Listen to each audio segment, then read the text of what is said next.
Hey everyone, welcome to a brand new episode of DC Collectors. Today we're taking a look at the Figures Toy Company Super Friends El Dorado figure. Now if you're not familiar with these type figures, these are similar to the Mego figures back in the 70s.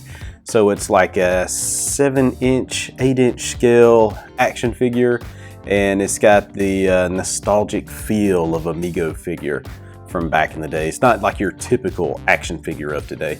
So let's take a look at this. This is actually my first El Dorado figure. I have fond memories of this character from the Super Friends cartoon.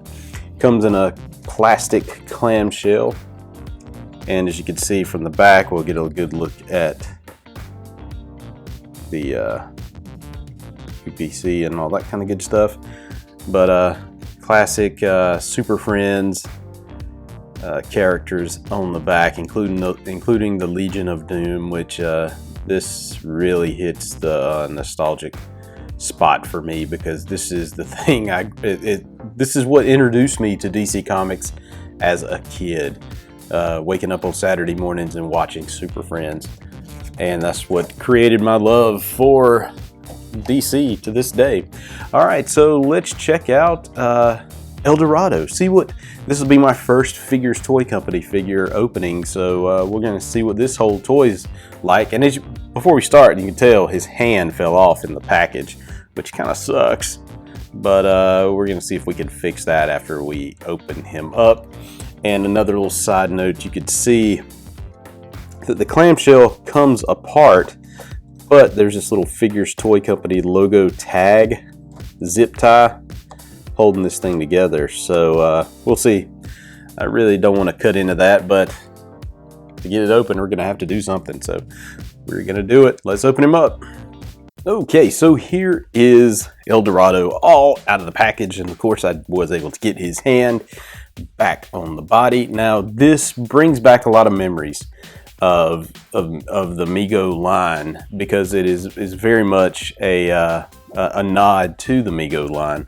As a kid, I remember having Superman, maybe Shazam, and Robin from the Mego line.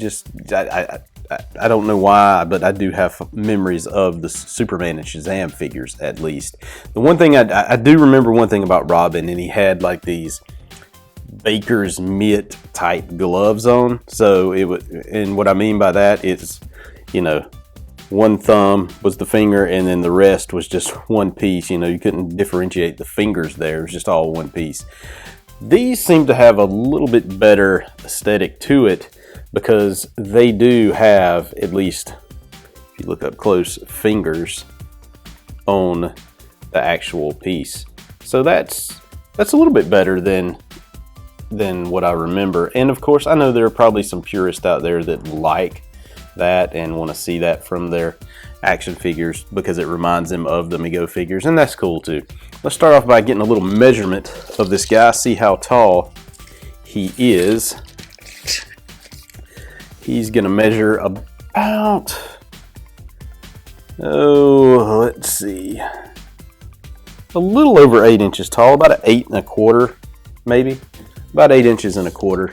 So, you know, taller than your normal action figures, and of course it's not going to fit in with your normal action figures, because the build of the figure is just totally different. He has cloth everything, so except for his gloves are this rubbery type material, and his boots are actually a rubbery type material. But he does have cloth pants. This is a faux leather type piece here. This is supposed to lay down, but of course this is, you know, it's based off an old style action figure, so it's not going to perfectly lay down. The cape is made out of the same kind of, not really cloth, I don't know what you call this, but this material, but it's not exactly cloth, because it's shiny and slick, but nonetheless it's pretty cool. Now if we want to talk about articulation on this thing, I mean, yeah, his head turns all the way around, you know, so you can turn that all the way around. No movement up and down though. his body, the construction of the body is, I guess, think maybe, I don't know how to really describe what this is, but okay, so he's got articulation at the elbows. His shoulders don't move I mean, they move up and back, but they don't move up and down this way. He has some turn at the waist. I'm scared to turn him too terribly much, though. I don't know how far I can do. That's about as far as his legs will spread without doing some real damage. Of course, up here, and since this is real cloth, you know, you're going to have the binding of the material as well. He does have some knee bend there. His foot, I mean, if you want to call this articulation, you can, but this is there a foot in there? Yeah, okay, I'm squeezing. There is a foot in there, so it does have probably some joints in there because it's able to move forwards and backwards. Okay, so I want to say this figure is not my cup of tea, but I'm going to say that with a caveat, but I think if I got a few of these on the shelf, I could learn to appreciate these, especially for the nostalgia factor. The fact that I used to have Superman, Shazam, and Robin as a kid. So, you know, it does bring back some memories of action figures. Yes, it's not meant to compete with your McFarlane toys or your Mattel or your Hot Toys or whatever the, you know, the big time toy makers are of today. This is, I think, marketed at a certain collector of a certain age that, you know, just gets all happy when they see the Mego style figures. And I know Mego is back and producing their own stuff too, but these guys have been doing it. Figures Toy Company has been doing it for a long time. So this, like I said, this is my first El Dorado figure, so I'm pretty stoked about that.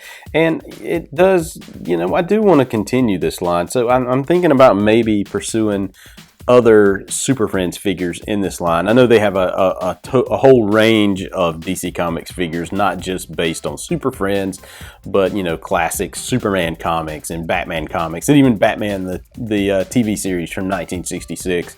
So they have a whole range of action figures, kind of focusing on that time period from the 60s to the early 80s, which is a sweet spot for me too. So I'm kind of digging this. The more I look at it, the more I'm digging it and appreciating it.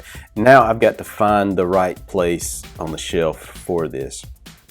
But if you like what I'm doing, hit the subscribe button, please. You can check out DCCollectors.com each and every day for the latest DC Comics toy and action figure news, and also Figures Toy Company news, especially their DC Comics offerings.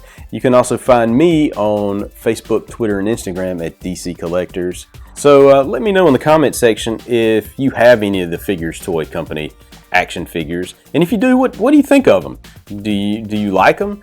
Obviously, if you have some, you probably do like them. What compels you to keep buying these figures? Let me know in the comment section. I would love to start a conversation about these action figures with you. Peace.